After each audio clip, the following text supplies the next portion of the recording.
شراب تو پیتا ہی ہوگا؟ زکوی نے پوچھا۔ نہیں، شراب، ناچ گانا، تفریح سے وہ اتنی ہی نفرت کرتا ہے جتنا ایک مسلمان خنزیر سے کرتا ہے، ناجی نے کہا۔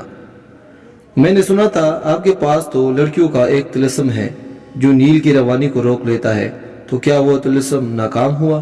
زکوی نے پوچھا۔ میں نے ابھی تک ان کو آزمایا نہیں ہے۔ یہ کام تم کر سکتی ہو، میں تم کو سلطان کی عادتوں کے بارے میں بتا دیتا ہوں، ناجی نے کہا۔ کیا آپ اسے زہر دینا چاہتے ہیں؟ زکوی نے پوچھا۔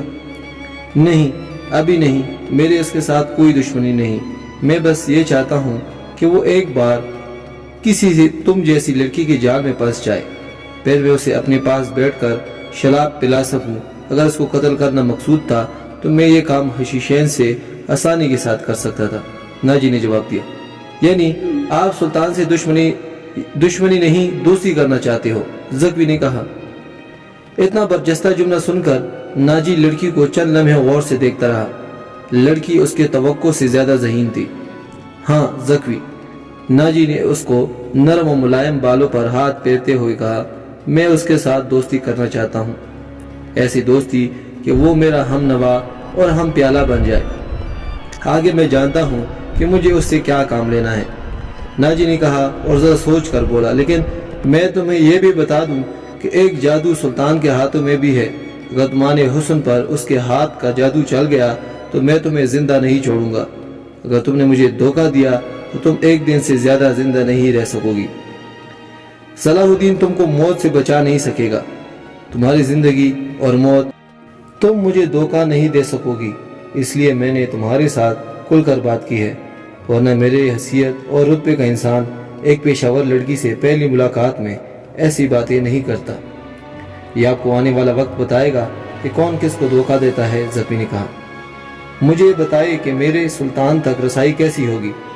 میں اسے ایک جشن میں بلا رہا ہوں، ناجی نے کہا، اور اسی رات میں ہی آپ کو اس کی خیمے میں داخل کر دوں گا۔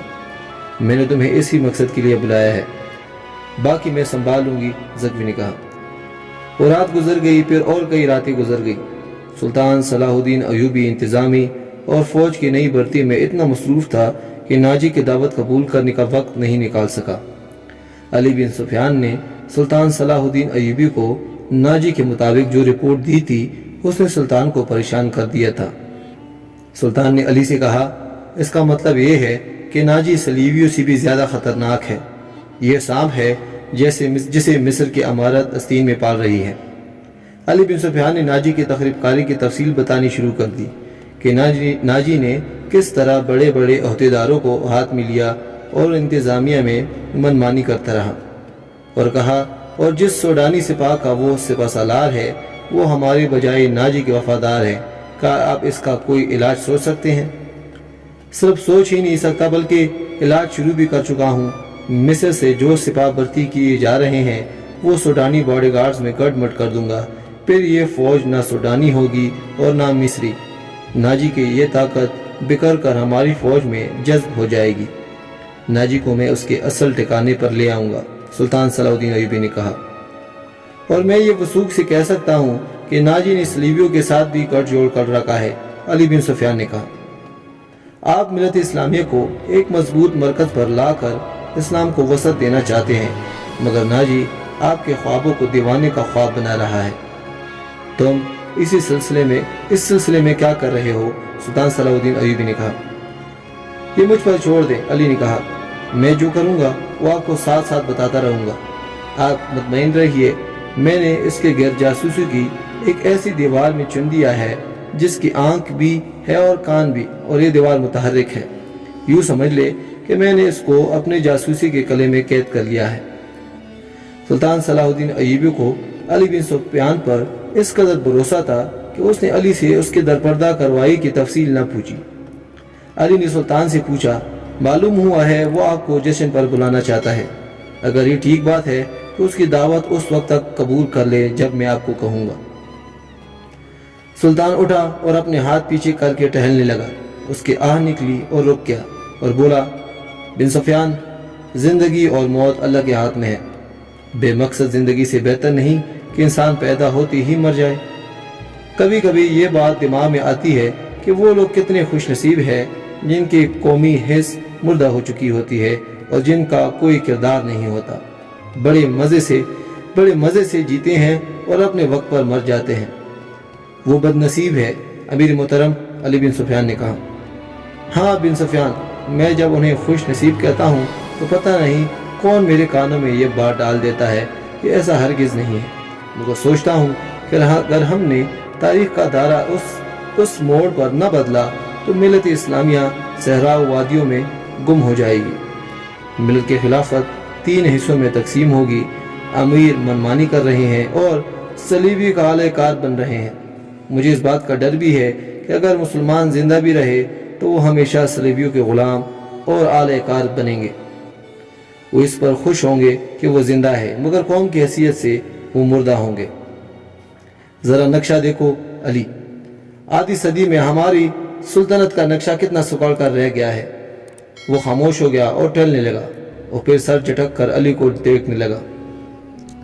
جب تباہی اپنے اندر سے تو اسے روکنا محال ہوتا ہے۔ اگر ہماری خلافتوں اور امارتوں کا یہی حال رہا تو صلیبیوں کو ہم پر حملہ کرنے کی ضرورت پیش نہیں آئے گی۔ وہ آگ جس میں ہم اپنا ایمان، اپنا کردار، اپنی قومیت جلا رہے ہیں، اس میں صلیبی آہستہ آہستہ تیل ڈالتے رہیں گے۔ ان کی سازشیں ہمیں آپس میں لڑاتی رہیں گی۔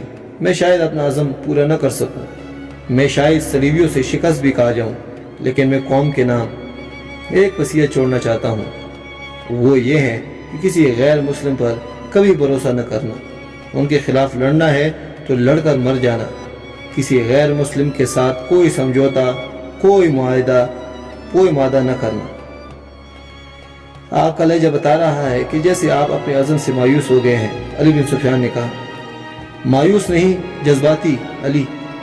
میرا ایک حکم متعلقہ شعبہ تک پہنچا دو، بھرتی تیز کر دو اور کوشش کرو کہ فوج کے لیے ایسے آدمی زیادہ سے زیادہ بھرتی کرو جن کو جنگ و جدل کا پہلے سے تجربہ ہو۔ ہمارے پاس اتنی لمبی تربیت کا وقت نہیں ہے۔ بھرتی ہونے والے کے لیے مسلمان ہونا لازمی قرار دو اور تم اپنے لیے ذہن نشین کر دو کہ ایسے جاسوسوں کو دستہ تیار کرو جو دشمن کے علاقے میں جا کر جاسوسی بھی کرے اور شب خون بھی مارے۔ یہ جانبازوں کا دستہ ہوگا۔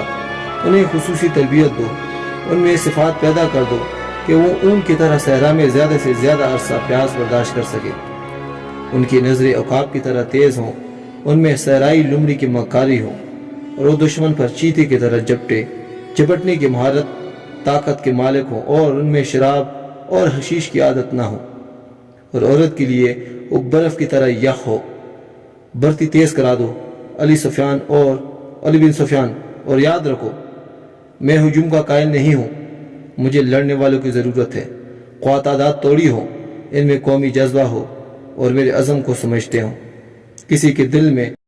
دوستو، اگر آپ ہمارے چینل پر نئے ہیں اور ایسی موٹیویشنل اور سبق آموز ویڈیوز دیکھنا چاہتے ہیں تو ہمارے چینل کو سبسکرائب کریں اور بیل آئکن پر کلک کریں تاکہ ہماری ہر نئی آنے والی ویڈیو آپ کو بلا تاخیر ملتے رہیں۔